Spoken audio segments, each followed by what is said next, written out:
বন্ধুরা, সবাই কেমন আছো? তো আজকে যে জন্মাষ্টমী, সবার বাড়িতে নিশ্চয়ই খুব সুন্দর করে পুজো হচ্ছে। আমরাও করব, বাট অল্প ছোট্ট করে। এবার আগের বার তাও একটু ভালো করে সাজিয়ে টাজিয়ে করেছিলাম, বাট এবার পারিনি।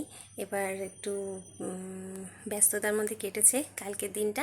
তো আজকে যেহেতু জন্মাষ্টমী, গোপালও আমার বাড়িতে আছে, মায়ের ঘরে গোপাল ঠাকুরকে সাজাতে দেখি আজকে কীরকমভাবে সাজাই।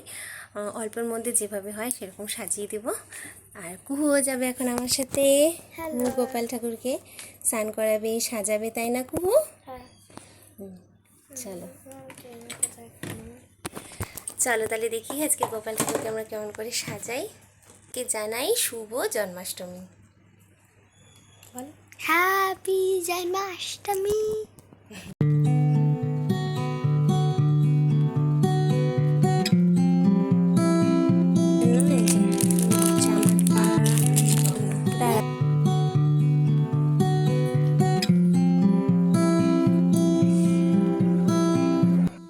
তো দুদিন আগে আমি গোপালের জন্য নিয়ে এসেছিলাম এই সুন্দর জামাটা আর এই গয়না আর মুকুটটা।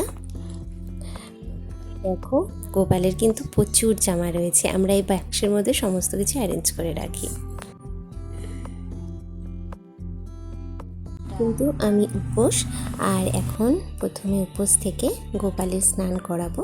তো তার আগে একটু প্রিপারেশন করে নিচ্ছি, প্রদীপ জ্বালিয়ে নিচ্ছি, একটু ধূপ জ্বালিয়ে নিচ্ছি, তারপরে গোপালকে সিংহাসন থেকে নামাবো।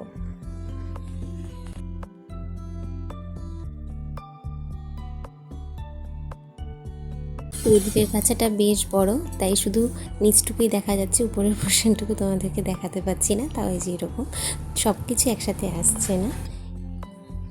এই আমরা আগে একটু চন্দন বেটে নেব, কারণ গোপালকে যেখানে স্নান করাবো সেখানে একটু চন্দন লাগিয়ে নেব।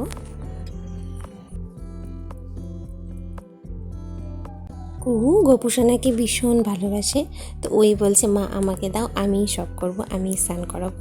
তো ওকেও দায়িত্ব দিয়েছি, ওই এখন চন্দন টন্দন বেটে নিচ্ছে। তো চন্দন দিয়ে আগে আমি থালাটাকে শুদ্ধ করে নিলাম। যে জায়গায় আমি গোপালকে নামাবো দিয়ে দিচ্ছি একটা তুলসী পাতা। গোপুসোনা তুলসী পাতা ভীষণ পছন্দ করে, আর শুদ্ধিকরণেরও ব্যাপার থাকে, তাই ওর গোপুসোনার সব কিছুতেই আমি তুলসী পাতা দিয়ে দিচ্ছি। এই গ্লাসটার মধ্যে বানিয়ে নিচ্ছি পঞ্চামৃত, যেটা দিয়ে গোপুসোনাকে স্নান করিয়ে নেব। দুধ, দই, শর্করা আগে গ্লাসের মধ্যে দেওয়া ছিল, এখন দিয়ে দিচ্ছি একটু মধু আর ঘি। আমাদের পঞ্চামৃত রেডি।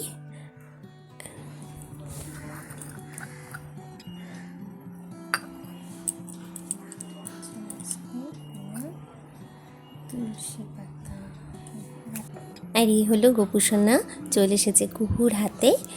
কুহু বলছে ওই স্নান টান করাবে, জামার কাপড় সব ছাড়াবে, ও ভীষণ পছন্দ করে করতে।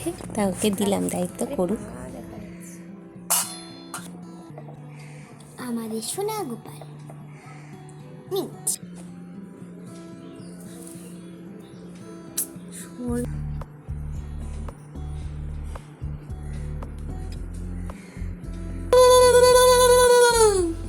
এখন হচ্ছে গোপুসোনার স্নান পর্ব। প্রথমে কুহু স্নান করিয়ে দেবে, তারপরে আমি। মা আজকে উপোস করতে পারিনি, কারণ মায়ের শরীরটা ভালো না, ওই জন্য আমরাই আজকে করে দিচ্ছি। কি মিষ্টি যে লাগছে গোপুসোনাকে দেখতে, এখন আরও মিষ্টি লাগবে যখন এরপরে কি দিয়ে স্নান করাবো তোমরা দেখতে পাবে। এক্ষেত্রে বলে রাখি, স্নানের কিন্তু একটা আলাদা মন্ত্র রয়েছে, সেটা বলে নিয়ে এসেছি একটু ফুল, আর এখন স্নান হবে গোপুসোনার পুষ্প দিয়ে। উফ, সত্যি চোখ ফেরানো যাচ্ছে না, আমারই যেন নজর না লেগে যায়, এত মিষ্টি লাগছে পুরো এই স্নানের জায়গাটার উপরে গোপুসোনাকে, খুবই ভালো লাগছে দেখতে।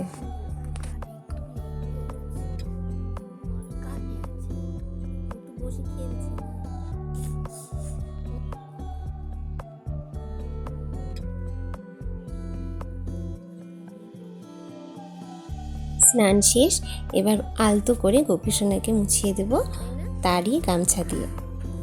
এই দায়িত্বটাও নিয়েছি কুহু, বলছে মা দাও, আমি আস্তে করে নিয়ে গোপুসোনাকে ভালো করে পরিষ্কার করে দিই, একটুও ব্যথা লাগতে দেবো না। আমিও ওর উপরে ছেড়ে দিয়েছি, আজকে কুহুই সব করাচ্ছে, ব্যাস। আরে বাবা, হ্যাঁ চল এবার নতুন জামা পরবে। গোপাল রেডি এখন নতুন জামা পরার জন্য আর সাজুগুজু করার জন্য। একদমই রেডি। এখানে গোপাল এত সুন্দর খেলছিল, ওকে আর উঠাতেই ইচ্ছা করছিল না, তাই না? কি সুন্দর খেলছিল জলের মধ্যে, দেখেও মনে হচ্ছে খুব খুশি। আমি খুবই খুশি। আজকে খুবই সব করাচ্ছে। ব্যাস হচ্ছে, পরিষ্কার হয়ে গেছে। হ্যাঁ হচ্ছে হচ্ছে হচ্ছে। আরে বাবা, হ্যাঁ চল এবার জামা তো অবশ্যই পরাবো, কিন্তু আগে গোপুসোনাকে একটু সুন্দর করে সাজিয়ে নেব। তো সাজানো শুরু করার আগে পায়ে দিয়ে দিচ্ছি একটু চন্দন। ঘুরাই দিল এমনভাবে। গোপুসোনার জন্মদিন বলে কথা, আর জন্মদিনে একটু সাজুগুজু করবে না তা কি হয়? তাই বসে গেলাম গোপুসোনার মেকআপ বক্স নিয়ে, আর একটু সুন্দর করে এখন নিজের হাতের ছোঁয়া দেব। ঠোঁটটাকে এখন আগে রাঙিয়ে নিচ্ছি, তারপরে বাকি সাজ। গোপুসোনাকে সাজাতে বসে তো গেছি, কিন্তু আজকে ভীষণ ভয় লাগছে যে কেমন সাজাবো। কারণ আমি জেনারেলি গোপুসোনাকে সাজাতে ইউজ করি 0 নম্বরের তুড়ি, আর সেটা আমার মেয়ে হারিয়ে ফেলেছে। এটা একটু মোটা, তাই ভীষণ ভয়ে ভয়ে কাজ করছি, যদি একটু থেবড়ে যায় কেমন যেন হয়ে যাবে। ওই জন্য খুব ভয়ে ভয়ে আমি গোপুসোনার চোখ টোকগুলো আঁকছি। জানি না কেমন হবে, তোমরাই দেখে বলো আদৌ ঠিক হয়েছে কি হয়নি।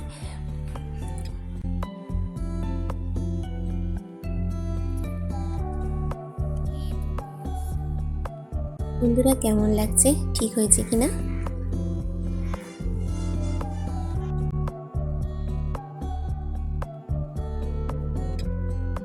চোখের আইল্যাশের উপরটা সাজানো হয়ে গেছে, এবার মেন পার্ট কালো মানে ভুরুটা আঁকা।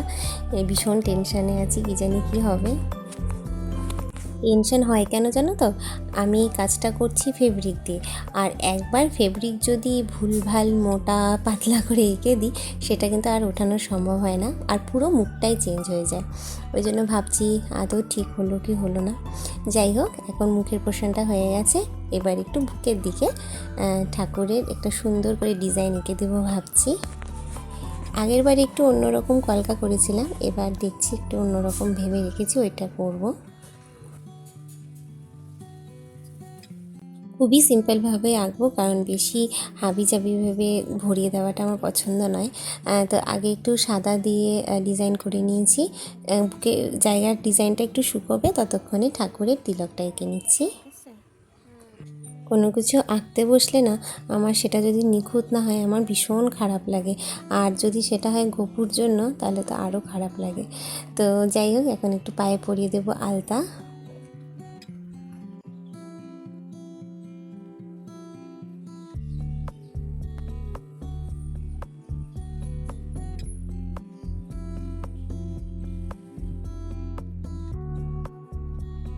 আলতা পরানো শেষ, আর এই দেখো আমার গোপুসোনার পুরো লুকটা কেমন হয়েছে। এবার সবাই কিন্তু সত্যি সত্যি করে বলবে ঠিক লাগছে তো। আমি কিন্তু তোমাদের সবার কমেন্টের অপেক্ষায় রইলাম যে আমি কেমন সাজালাম গোপুকে, আমাকে প্লিজ জানিও। আর এখন আমি গোপুসোনাকে পরিয়ে দিচ্ছি জামা, তারপরে আরও সাজ বাকি, পরাবো একটু গয়নাগাটি, চুলও লাগাবো, তারপরে দেখি হোল সাজটা কেমন আসে।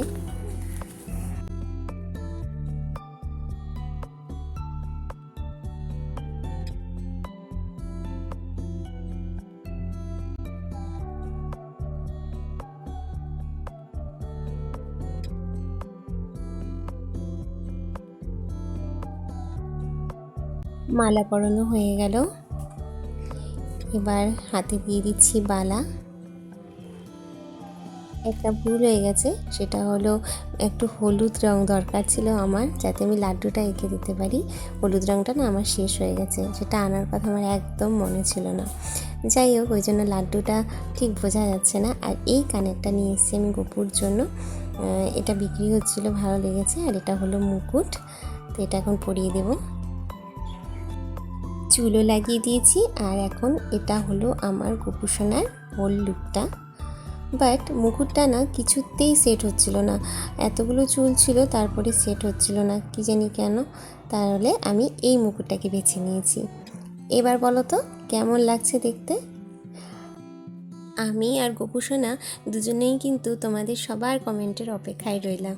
গোপুসোনাও তো জানতে চায় নাকি যে তাকে কেমন আমি সাজিয়েছি।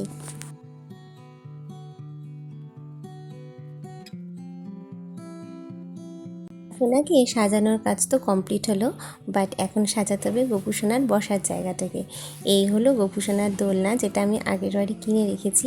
তো ভেবেছিলাম অনেক রকমভাবে অনেক কিছু করব, বাট এবার ব্যস্ততার জন্য করে উঠতে পারিনি। তো চলো দেখি কিভাবে আমি গোপুসোনার বসার জায়গাটাকে সাজাই। এইবারে সাজানোর সরঞ্জাম আমার এই দুটোকে দিয়েই ভাবছি সাজিয়ে নেব। নিচে একটা টুল পেতে নিয়েছি, তার উপরে বসিয়ে দিচ্ছি এই গোলাপি কাপড়টাকে, আর তারপরে বসিয়ে দেবো দোলনাটাকে। তারপরে চিন্তা করছি কিভাবে ফুলটো দিয়ে সাজানো যায়, চলো দেখি।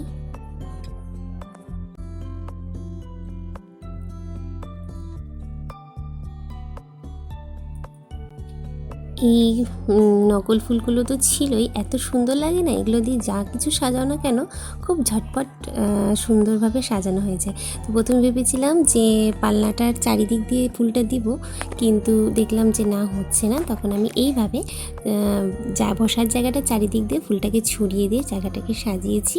আর দোলনায় দিয়ে দিলাম গোপুসোনার বসার জন্য একটা গদি, দিয়ে দিলাম দুপাশে দুটো কোলবালিশও। প্রথমে ভেবেছিলাম যে এই দিয়েই হয়ে যাবে, কিন্তু বড্ড খালি খালি লাগছিল জায়গাটা, জানো তো। তাই জন্য হাতেই একটা গাঁদা ফুলের মালা গেঁথে ওইভাবে দোলনার উপরে লাগিয়ে দিলাম, আর তার উপরে লাগিয়ে দিয়েছি একটা ময়ূরের পালক। জন্মাষ্টমীতে গোপুসোনার বসার জায়গাটাকে এইভাবেই সাজিয়েছি। এবার সিম্পল ওয়েতে ঝটপট যা মাথায় এসেছে তাই দিয়ে গোপুসোনার বসার জায়গাটাকে সাজানোর চেষ্টা করেছি। বন্ধুরা প্লিজ আমাকে জানিও তোমাদের গোপুসোনার এই বসার জায়গাটা কেমন লেগেছে সাজানোটা। আমার ভালো লাগলেও বলো, খারাপ লাগলেও বলো। তবে যাদের কাছে বাড়িতে কিছুই থাকে না, শুধু যদি ফুল থাকে, তাই দিয়েও মনে হয় এইভাবে সাজালেও জায়গাটা কিন্তু ভালো লাগবে।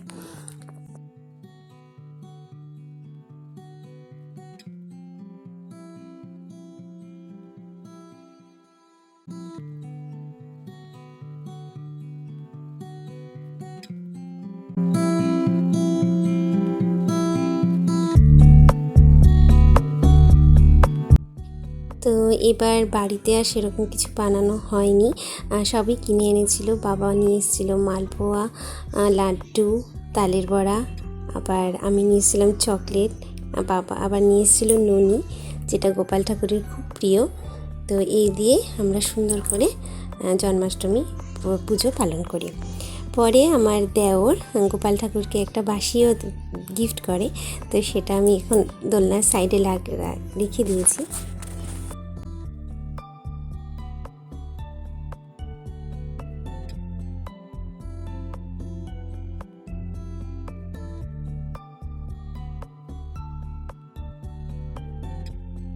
রাত্রি 10টার মধ্যেই আমরা জন্মাষ্টমীর পালন শেষ করি। আর পরে আমি আমার ঘরে একটা ছোট্ট গোপালের ছবি রয়েছে, সেখানেও আমি একটা বাঁশি আমি দিয়েছি। আর এই হলো আমার ঘরের নতুন একটা ছোট্ট গোপালের মূর্তি।